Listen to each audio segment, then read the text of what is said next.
नमस्कार साथियों, मैं बीके सिंह एक बार फिर से आप तमाम लोगों का अपने इस ऑनलाइन प्लेटफॉर्म पर स्वागत करता हूं। और कल जैसा कि आप लोगों का कमेंट आ रहा था कि जो ये क्लास है इसमें जो लिख रहा हूं मैं वो बहुत बेहतर नहीं दिख रहा था। एक्चुअली भाई वो ब्लू इंक से मैं लिख रहा था तो शायद वो बहुत अच्छा नहीं दिख रहा होगा, पर मैं पूरा प्रयास कर रहा हूँ कि अभी आप बताओ कमेंट करके, अभी मैं ये देख लूँ कि कैसा दिख रहा है या नहीं दिख रहा है ना। अगर ठीक ठाक दिख रहा है तो मैं इसे आगे बढ़ाऊंगा।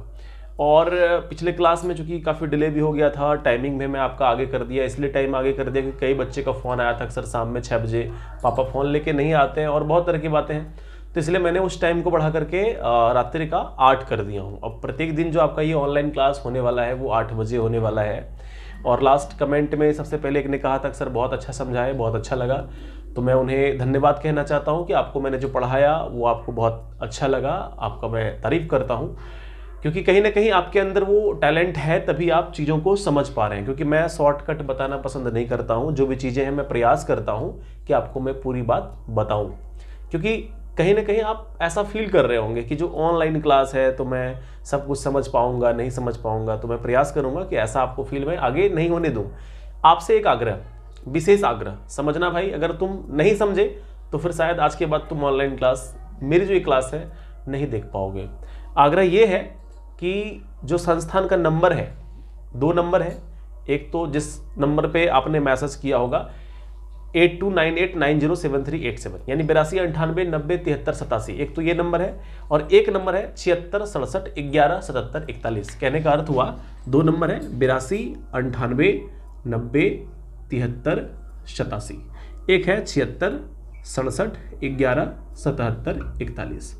मैं आपसे विशेष आग्रह करता हूं कि आप इस दोनों नंबर को सबसे पहले अपने मोबाइल डिवाइस में इसको आप सेव कर लो, क्योंकि परेशानी क्या आ रही है, अगर आप ये नंबर सेव नहीं किए हैं तो आपको हम लिंक जो भेज रहे हैं वो लिंक हम नहीं भेज पाएंगे, क्योंकि व्हाट्सएप से बार बार मेरे अकाउंट को रिस्ट्रिक्ट किया जा रहा है। और कल तो हद ही हो गया था, अकाउंट को डिलीट कर दिया गया था, इसीलिए मैं लिंक देने में भी परेशान हो गया था पूरी तरीके से, क्योंकि अननोन नंबर पर, ज़्यादा नंबर पर हम ये मैसेज सेंड नहीं कर सकते हैं। ये व्हाट्सएप का अपना सिक्योरिटी है, उनका अपना पॉलिसी है, टर्म्स कंडीशन है।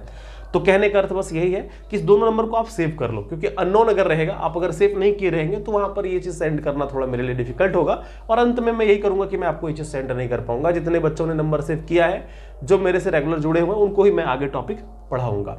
और टॉपिक इतना ध्यान रखना कि जो भी चलेगा वो आपको एकदम अच्छी तरीके से समझ में आएगा, ठीक है। तो चलो इस टॉपिक को हम आगे बढ़ाते हैं। ये नंबर को आप लोग सेव कर लेंगे अवश्य। अब आज कल हम लोगों ने क्या क्या पढ़ा था, मैं एक बार थोड़ा सा आपको 5 मिनट टाइम लूंगा और 5 मिनट में मैं आपको एक पूरा चीज रिकॉल कराऊंगा। पहला चीज हमने पढ़ा था कि एपी को जानने से पहले हम लोगों ने जाना था सीक्वेंस।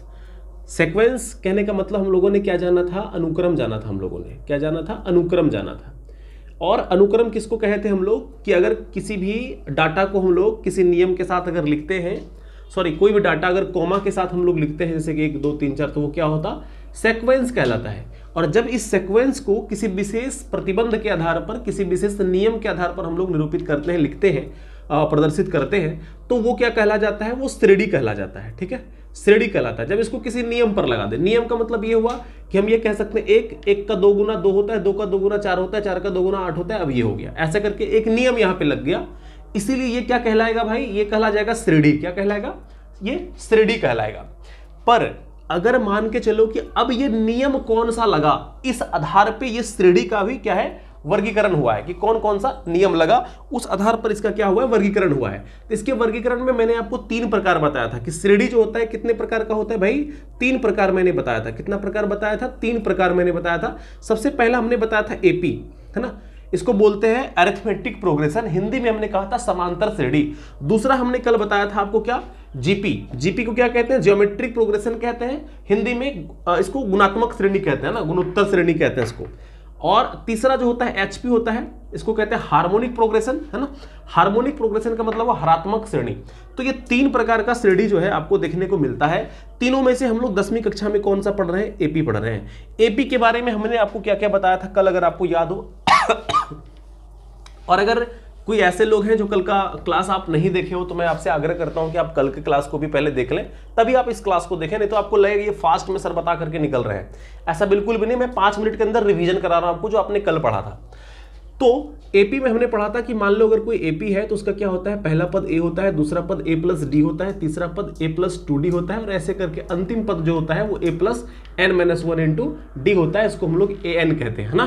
पहला पद को क्या लिखते हैं हम लोग, ए1 लिखते हैं, है ना। अगर एपी की बात करें, पहला पद ए1, दूसरा ए2 लिखते हैं, तीसरा ए3 लिखते हैं, ऐसे करके अंतिम पद को हम लोग ए एन लिखते हैं। और ए एन बराबर जो यहाँ से रिजल्ट निकला था वो था a plus n minus 1 into d. ये हम लोगों का क्या था, अंतिम पद या एनवा पद था, या जनरल टर्म इसको कहते हैं, सामान्य पद, अंतिम पद, है ना, या इसको हम लोग क्या कहेंगे, एनवा पद कहेंगे। चलिए ये तो ठीक है। इसके बाद हमने कहा था कि जो एपी कोई भी अगर अनुक्रम दिया हुआ है वो अनुक्रम एपी में होगा या एपी में नहीं होगा, ये कैसे बताएंगे हम लोग, तो ये तब बता पाएंगे हम लोग जब किसी भी अनुक्रम में a2 माइनस a1 निकालेंगे, दूसरा पद में पहला पद घटाएंगे इसका मान, और तीसरा पद में दूसरा पद घटाएंगे इसका मान। अगर ये दोनों बराबर आता है तो इसका मतलब कि वो एपी में है, और अगर ये दोनों बराबर नहीं आता है तो इसका मतलब ये हुआ कि वो एपी में नहीं है। ये भी बात मैंने आपको कल कह दिया था।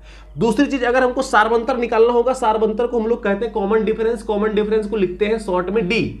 तो इसका मान अगर निकालना होगा तो दूसरा पद में क्या करेंगे, पहला पद को घटाएंगे, और फिर जो ये मान आएगा वो क्या आएगा, सार्वंतर का मान आ जाएगा।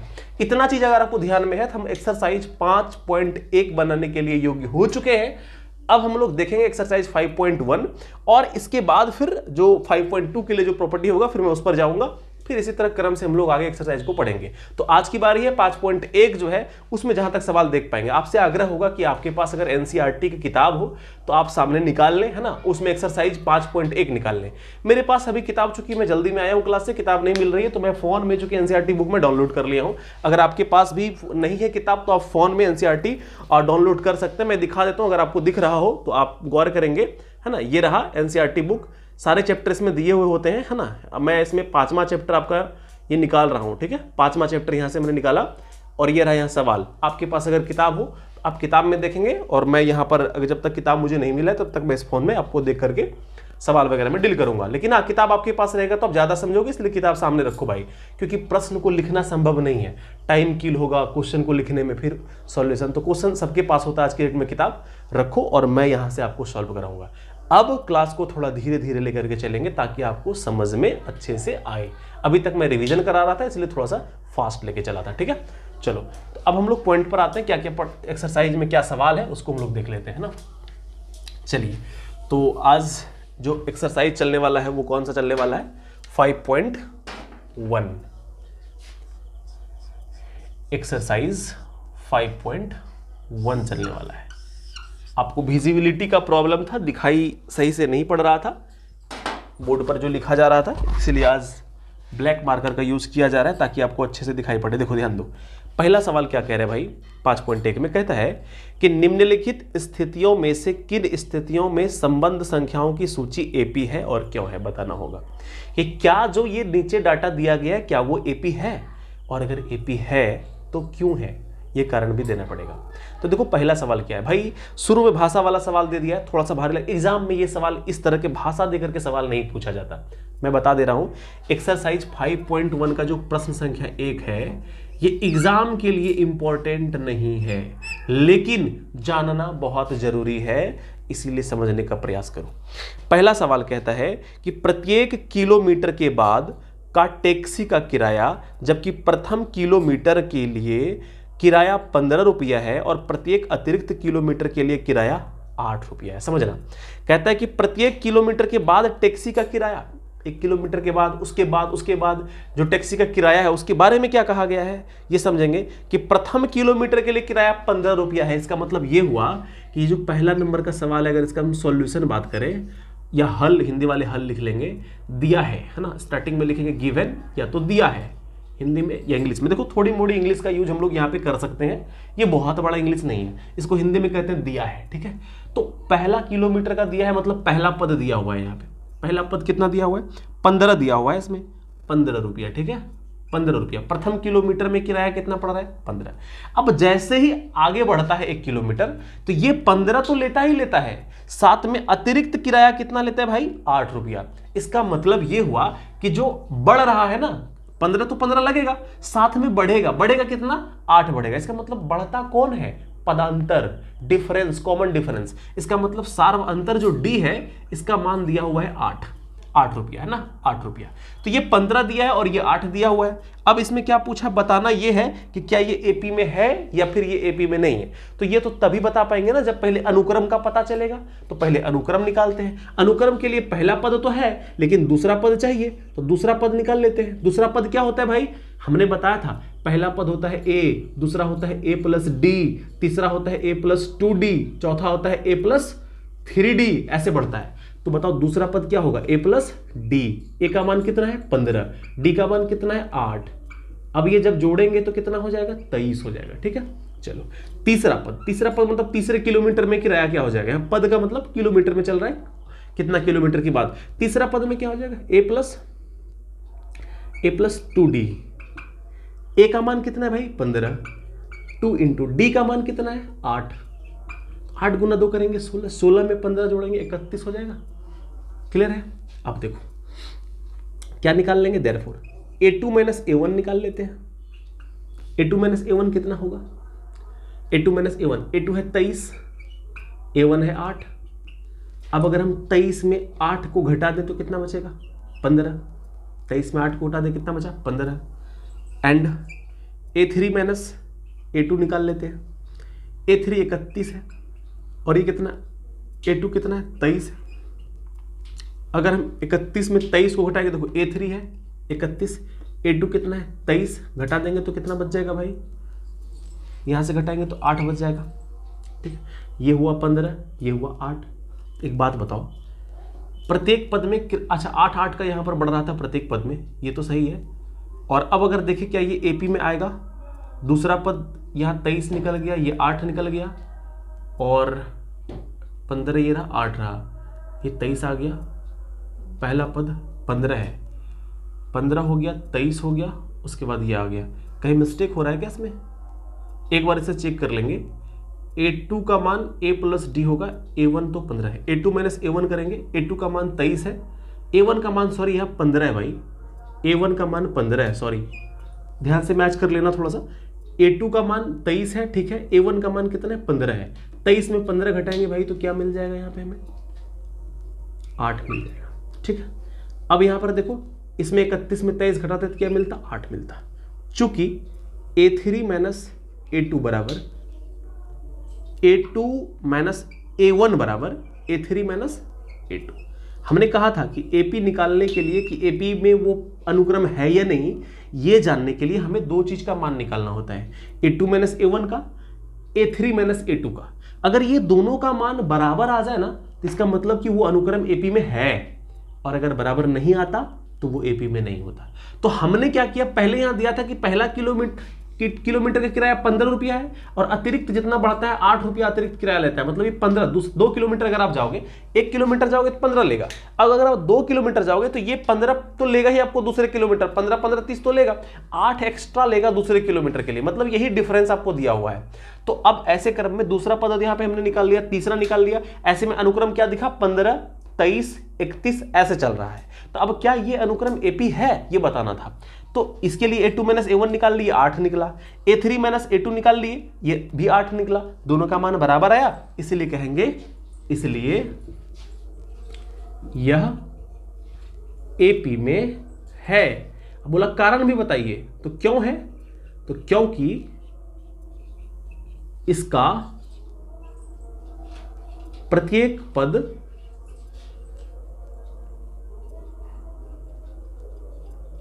पिछले पद से 8 ज्यादा है, सिर्फ अंतर 8 का ही आ रहा है, बराबर बराबर अंतर आ रहा है, इसीलिए ये एपी में है। तो मेरे ख्याल से ये पहला नंबर का सवाल जो है ये आपको समझ में आया होगा। और अगर फिर भी अभी आपको ये समझ में नहीं आया है तो आप कमेंट में जस्ट अभी लिखो कि ये आपको समझ में नहीं आया। मैं प्रयास करूंगा एक बार फिर समझाने का, और अगर जिसको अच्छे से आ गया तो आप भी कमेंट में लिखें, है ना। और जब लाइव खत्म हो जाता है ना मेरे भाई, जब लाइव ये चूंकि लाइव चल रहा है, लाइव जब खत्म हो जाए तो लास्ट में जब क्लास एंड करते हो तो उसके बाद कमेंट बॉक्स में जाकर के अपना अच्छा सा कमेंट जरूर करें, क्योंकि आप जब कमेंट करते हो ना तो हमें मोटिवेशन मिलता है कि हाँ मैं जो पढ़ा रहा हूँ शायद आप समझ रहे हैं, तो हमें अगले क्लास के लिए काफ़ी मोटिवेशन मिलता है। और आप जब कमेंट नहीं करते हो ना तो हमें मोटिवेशन नहीं मिलता। कुछ बच्चों ने हमें मैसेज किया था, कल मैंने 31वां पद पूछा था तो व्हाट्सएप पे उन्होंने हमें मैसेज किया था कि A+30D होगा सर, मुझे समझ में आ रहा है। बहुत बहुत धन्यवाद आपका, आपको समझ में आ रहा है। जो मैसेज आप व्हाट्सएप पे कर रहे हैं वही मैसेज आप इसी चैनल के कमेंट बॉक्स में करें। कमेंट बॉक्स में करेंगे तो और लोग भी देखता है, मैं भी देखता हूँ, उसके बाद हमें मोटिवेशन मिलता है कि नहीं बच्चे सीरियस हैं, पढ़ रहे हैं, इसलिए हमें पढ़ाना चाहिए। क्योंकि इसको पढ़ाने के लिए हमें अलग से पैसे नहीं मिलते, बस आपका प्यार मिलता है। तो प्रयास करो कि जब चीज़ें समझ में आए तो कमेंट बॉक्स में जाके एक अच्छा सा कमेंट जरूर लिखें आप। बाकी आपकी इच्छा, नहीं समझ आया तो कमेंट बॉक्स में लिखना। मैं कोशिश करूंगा कि कल फिर से मैं तुम्हें एक सवाल इसको मैं दोहरा पाऊं, या अभी करो तो मैं अभी इसको करूंगा, प्रयास करूंगा इसको मैं दोबारा बताने का। तो पहला नंबर सवाल तो ये क्लियर हो गया। अब चलते हैं दूसरा नंबर सवाल पे फिलहाल हम, और आप लोग इसे देखेंगे। अगर नहीं समझ में आएगा तो दोबारा इसी वीडियो को आप, जब रिकॉर्डेड वीडियो आपके पास रहेगा ही आगे भी, इसको आप फिर से प्रयास करिएगा देखने का, है ना। चलिए अब दूसरा नंबर सवाल देखते हैं। क्या दूसरा नंबर सवाल कह रहा है कि किसी बेलन में उपस्थित हवा की मात्रा जब वायु निकालने वाला पंप प्रत्येक बार बेलन की शेष हवा का 1/4 भाग निकाल देता है। देखो मान लो वॉल्यूम मान लेते हैं, माना कि दूसरा है, माना कि बेलन का आयतन कितना है, भी है, वॉल्यूम मान लेते हैं। तो स्टार्टिंग में जो पहला पद की बात करें उसके पास कितना है, भी है। दूसरा पद में क्या होगा, 1/4 भाग निकाल लेता है, यानी भी में 1/4 भी तो निकल जाएगा, क्योंकि भी तो टोटल है, पर यहां पे क्या होगा 1/4 भी निकल जाएगा। तो बचेगा कितना भाई, ये देख लो कितना बचेगा, 1/4 अगर निकल जाएगा तो शेष कितना, देखो शेष निकालने के सीखो। एक में 1/4 घट रहा है, यानी कि एक भी है और यहाँ 1/4 भी है, घटा रहे हैं ना। तो कैसे निकालेंगे, 1/4 अगर घट जाएगा इसमें तो 4 में 1 घटेगा, 3/4 इसका शेष आएगा। 1/4 अगर निकल गया तो बचा कितना हिस्सा, तो 4 - 1 कर देंगे तो 3, और नीचे कितना 4, 3/4 बचेगा। ये शॉर्टकट निकलता, नहीं तो पहले लघुत्तम लेकर के जो आप निकालते हैं 4 - 1 3/4, ये भी आप कर सकते हैं। तो कुल मिलाकर के हम अगर कहें तो यहाँ पर कितना हो जाएगा, 3/4 भी बचा, 1/4 निकल गया। तीसरे पद में चले, तीसरे पद में फिर ये 3/4 भी बचा हुआ था पहले से, यहाँ पे 1/4 भी फिर निकल जाएगा। सॉरी, इसका 1/4 निकलेगा ना, अब 1/4 निकल रहा है, 3/4 भी टोटल है। अब इस 3/4 भी का 1/4 निकल जाएगा, 1/4 निकल जाएगा। तो 1/4 निकल जाना मतलब हो गया 4 × 16 हो गया, 3/16, 3/4 भी माइनस यहाँ पे 3/16, ये इसका निकल जाएगा टोटल, 3/16 भी ये निकल जाएगा। अब यहाँ लघुत्तम लेंगे तो ये 16 होगा, ये 12 होगा, 12 भी -3 भी कितना हो जाएगा, 9 भी बटे में 16, तो 9 भी अपॉन 16। तीसरे बार में इतना बचेगा। तो कुल मिला के अभी तक में जो अनुक्रम दिख रहा है वो अनुक्रम क्या दिख रहा है, समझने का प्रयास करना।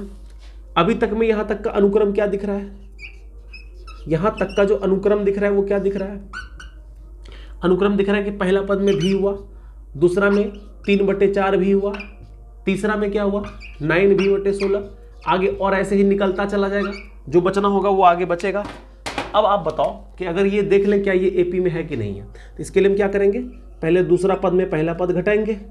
दूसरा पद क्या है 3/4 भी, यानी 3 भी बटे 4 घटाएंगे, इसमें भी लघुत्तम ले लो भाई 4, ये 3 भी हो जाएगा, माइनस यहाँ पे 4 भी हो जाएगा, -1/v भी हो जाएगा, ये 1/4 भी, ठीक है।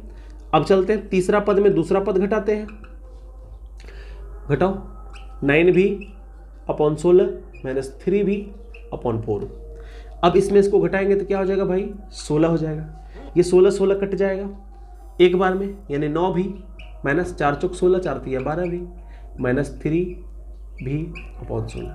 तो क्या आप बताओ दोनों का मान बराबर आया, कुछ भी मान आया उससे मतलब नहीं है, क्या बराबर आया, दूसरा माइनस पहला, तीसरा माइनस दूसरा, क्या ये बराबर आया, तो आप कहेंगे नॉट इक्वल टू, मतलब ये बराबर नहीं आया, इसलिए ये एपी में नहीं है, इसलिए एपी में नहीं है, ये नहीं है। होता तो कारण बताते, जब है ही नहीं तो कारण का क्या मतलब भाई, फिर भी कारण कहेंगे तो चूंकि इसका अगला पद और पिछले पद का अंतर समान नहीं है, इसलिए हम कहेंगे कि ये क्या है, एपी में नहीं है ना। तो ये एपी में नहीं हुआ, कैसे जान, देखो बेलन कह रहा है कि बेलन का जो आयतन है ना, हर एक बार क्या होता है, पंप जितना बार वो 1/4 उससे निकलते जाता है उस।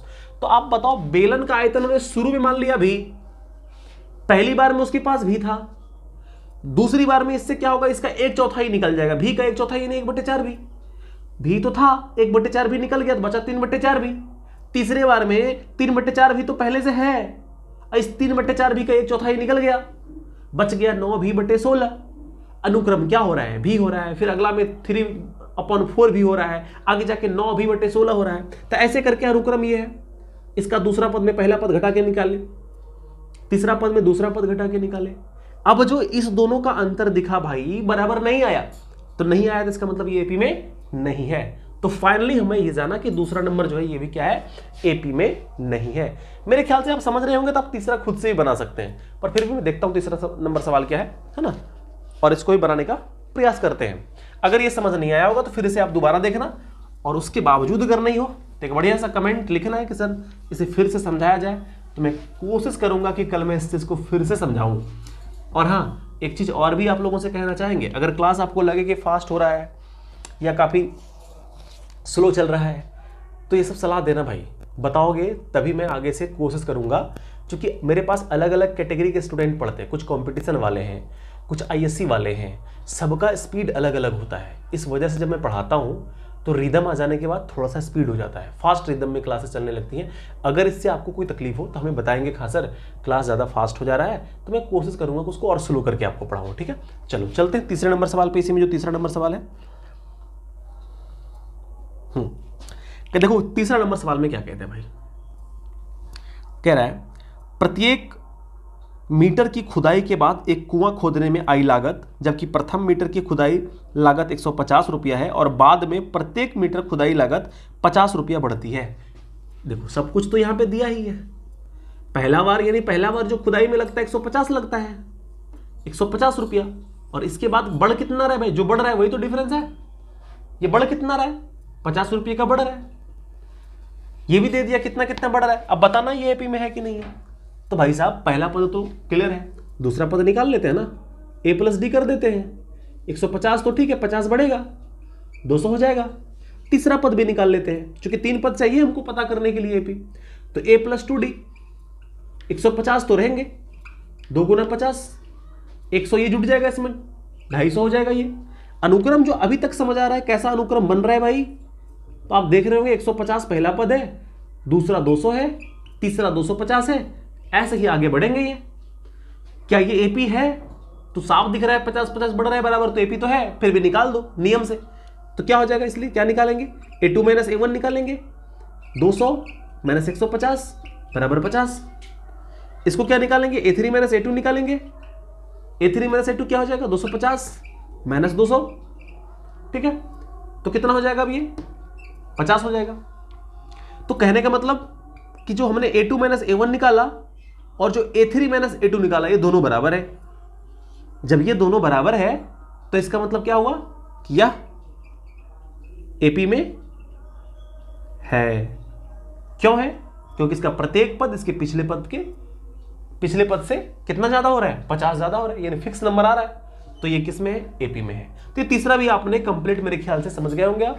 फिर भी अगर दिक्कत हो तो आप कमेंट में हमें कमेंट करके बताएंगे। मैं बार बार कहता हूं, क्योंकि मेरा और आपका जो जुड़ने का जो ये जरिया है, बातचीत करने का जरिया जो है वो कमेंट बॉक्स ही है। मैं व्यक्तिगत आपको नहीं देख पा रहा हूं कि आप कहां पर बैठे हो, कैसे पढ़ रहे हो, नहीं पढ़ रहे हो, किस गांव से हो, मुझे नहीं पता, पर मेरा प्रयास है कि आप पूरी तरीके से समझें ताकि मेरा भी मेहनत सफल हो। अगर आप एक अच्छा अंक ला पाते हैं, अच्छी तरीके से चैप्टर को समझ पाते हैं, तभी मेरा पढ़ाना सार्थक है, अन्यथा पढ़ाने का कोई मतलब भाई है नहीं। ठीक है, तो एक और सवाल इसमें चौथा है, प्रयास करना।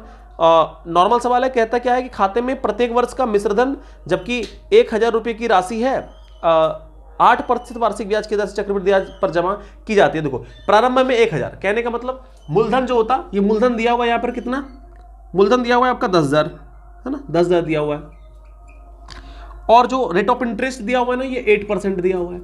अब कहता है बढ़ता है, पहला साल, दूसरा साल, तीसरा साल जो हो रहा है कैसे कैसे हो रहा है, इस रेट से बढ़ रहा है। तो पहला साल में इसका आप निकाल लोगे क्या अमाउंट, मिश्रधन, तो P प्लस क्या होता है, P इंटू 1 प्लस R/100 पर पावर T। तो पहला साल में निकालेंगे A1 जब इसका, तो क्या निकल जाएगा, P जो भी है ये रख दीजिएगा, 1 प्लस R का मान 8 है बटे 100 है, टाइम का मान यहाँ 1 रखिएगा। इसका सॉल्व करके जो भी आएगा ये पहला पद होगा आपका। दूसरा पद जब निकालिएगा सब यहां रखिएगा, टाइम यहां 1 रखे थे, इसको 2 कर दीजिएगा, इसको यहां पर 2 कर दीजिएगा। थोड़ा सा आपको खुद से भी करना पड़ेगा। सारा सॉल्यूशन अगर मैं यहाँ पर करूंगा तो काफी टाइम लग जाएगा भाई। यहाँ पे 2 कर दिए, अब इसको सॉल्व कर लीजिएगा। सॉल्व करेंगे कैसे, कटाएंगे इसको यहाँ से, 4 से ये कट रहा है, ये 2 बार में कट रहा है 4 से, नीचे 100, ये 25 बार में कट जाएगा। ठीक है, अब इसको आप सॉल्व करना आसान हो जाएगा। 27/25 करके 2 बार गुना कर दीजिएगा, 25 से इसको कटा दीजिएगा, 400 में कट जाएगा। ऐसे करके सॉल्व कीजिएगा, दूसरा पद ये निकल जाएगा आपका इसका सॉल्यूशन। फिर तीसरा में यहाँ 3 कर दीजिएगा, सॉल्व कर दीजिएगा। अब देख लीजिए क्या ये एपी में आ रहा है, अगर एपी में आ रहा है तो एपी में है, नहीं तो नहीं है, अंतर बराबर आ रहा है तो ये भी आसान इसको बनाइएगा। फिर भी नहीं हो तो आप कमेंट करना, फिर मैं कल इसको आपको मैं और अच्छे से बोर्ड पर मैं लिख दूंगा। अभी मुझे इतना लग रहा है क्योंकि आप 3 सवाल बता चुका हूं, अगर आप समझ गए होंगे तो ये एक सवाल आप बना सकते हैं। ठीक है, तो एक चौथा सवाल मैं आधा बनाया हूं, सारी बात तो मैं बता ही दिया हूं, प्रयास करना कंप्लीट बनाने का। और अगर आपसे बन जाए तो कमेंट में जरूर बताना कि हाँ सर बन गया, नहीं बना तो बोलना कि सर चौथा नंबर नहीं बना है। और जिसका बन जाए व्हाट्सअप करना, हमें व्हाट्सअप करना, उसी नंबर पे बना करके मैसेज करना। व्हाट्सअप नंबर सेव कर लेना जो स्टार्टिंग में दिया हूं, और उस पर व्हाट्सअप करना, हाँ सर मैंने ये बनाया, मैं चेक कर लूंगा सही बना कि नहीं बना, और फिर मैं आपको व्हाट्सअप पर मैसेज रिप्लाई भी दूंगा। ठीक है, तो जो नहीं बने ना उसको व्हाट्सअप कर देना, और अगर बन जाए कमेंट बॉक्स में लिखना सर हमसे बन गया। ठीक है, जरूर लिखना ताकि हम भी समझे कि आपसे बनता है कि नहीं बनता। चलते हैं अगले सवाल पर। अगला सवाल जो है प्रश्न संख्या 2 पर चलते हैं। ये 1 नंबर का क्वेश्चन था, 1 नंबर में 4 क्वेश्चन दिए गए थे, वो बन गया। अब 2 पर चलते हैं हम लोग। ठीक है, अब 2 को समझने का प्रयास कीजिएगा।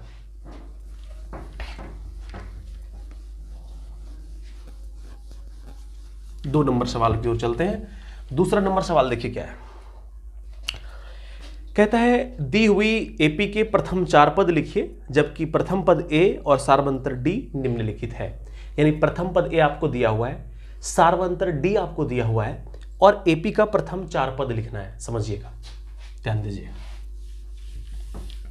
2 नंबर का पहला बना रहा हूं, पहला का मैं सॉल्यूशन कर रहा हूं।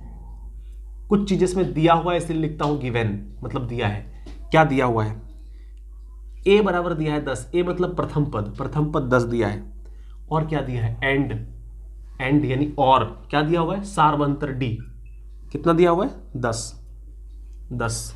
ठीक है, प्रथम 4 पद निकालना है। प्रथम 4 पद, पहला पद तो ए ही होता है, ये तो दिया ही है 10। दूसरा पद ए प्लस डी, 10 प्लस डी का मान 10, 20। तीसरा पद ए प्लस 2d, 10 प्लस 2 इंटू 10, 30 हो जाएगा ये। तीसरा पद तो निकल गया। चौथा पद ए प्लस 3d, 10 प्लस 3 गुना 10, 30 गुना 10, सॉरी 30 प्लस 10 40, है ना। तो ये तो प्रथम 4 पद निकालना था, अतः एपी का प्रथम 4 पद क्रमशः क्या है 10, 20, 30, 40, 10, 20, 30, 40 है।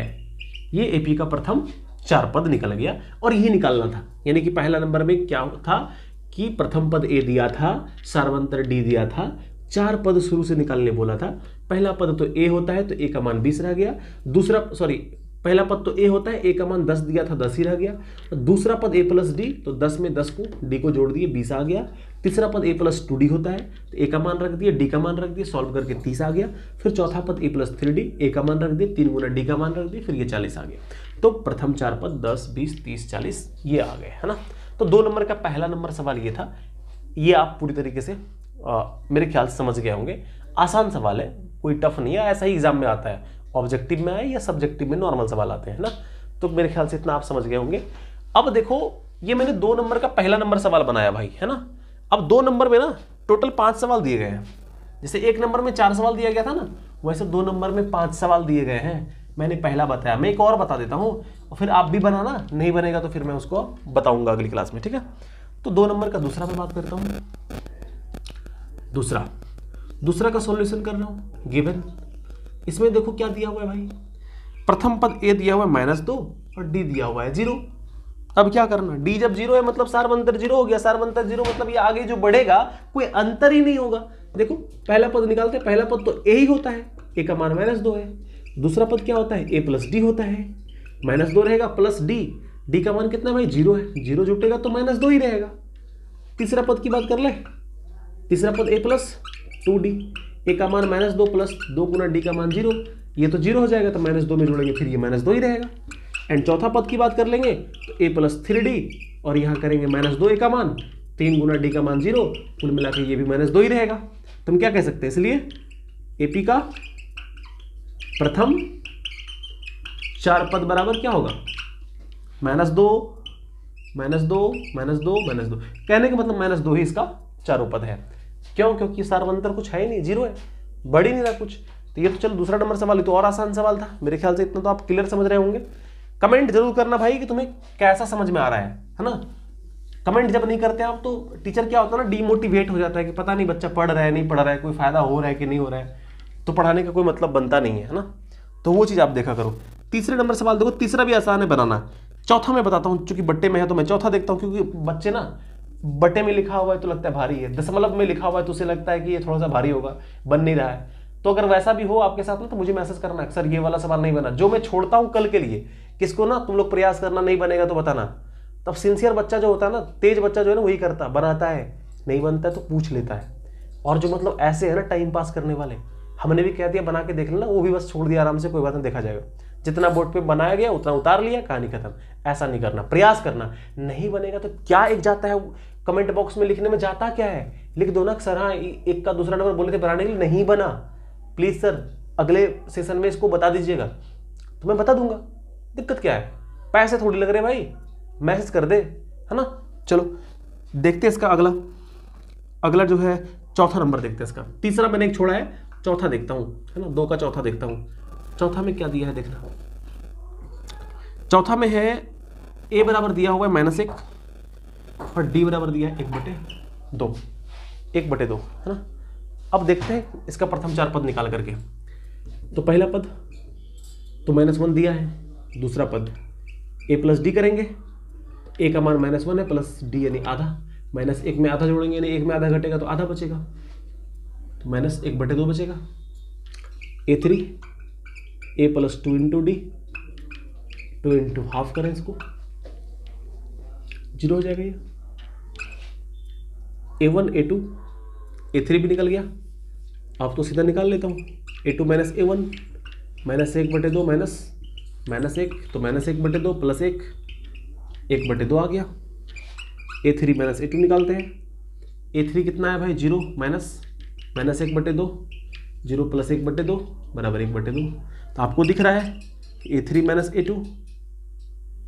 मेरे भाई इस सवाल में करना क्या था, प्रथम 4 पद निकालने थे, क्या करने थे इसमें, प्रथम 4 पद निकालना था ना। तो पहला दूसरा तीसरा पद तो निकल गया, मैं चेक करने लगा कि AP है कि नहीं है, तो ऐसा नहीं होगा। तीसरा पद निकाल लिया, एक और पद तो भाई निकालना है, चौथा पद निकालना है, इतना तो करना भी नहीं है इसमें। चौथा पद यहीं से बस चौथा पद निकाल देना है, a प्लस, क्षमा करना भाई जल्दी में थोड़ा सा ऐसा होता है, दिन भर क्लास लेने के बाद डायरेक्ट मैं आपका ये क्लास लेता हूँ तो थोड़ा सा परेशानी होती है कि चीज़ें अलग चल जाती है। तो चौथा पद a प्लस 3d 3 गुना 1/2, तो -1 प्लस 3/2 घट जाएगा तो बचेगा 1/2। तो 4 पद निकल गए। AP का प्रथम 4 पद बराबर, AP का प्रथम 4 पद कितना हो गया देख लो यहाँ पे, -1 -1/2 0 1/2, ये AP का प्रथम 4 पद निकला। 2 नंबर सवाल आपका यहाँ पर आकर के होता है डन।